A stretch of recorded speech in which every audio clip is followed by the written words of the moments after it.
Woman's horror as she claims iPhone exploded in her pocket before catching fire. A woman has told of her horror after claiming her iPhone exploded in her pocket and caught fire. Antonia Gallagher, 26, was walking down a street when she heard a loud pop. Baffled, she looked down and claims her mobile phone, which had been in her jacket pocket, was on fire. The £35 a month Apple iPhone 6, which Ms. Gallagher bought recently from the Apple store at the Bullring in Birmingham, reportedly burned through the coat. A retail worker, of Great Bar, Birmingham, said, "I was walking down the road and the phone was in my coat pocket on my right-hand side. I heard a popping noise and looked down and it was on fire.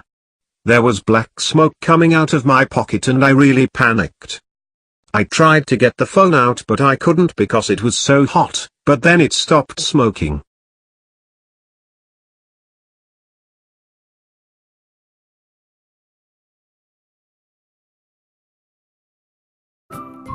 Thank you for watching. Please subscribe to us on YouTube.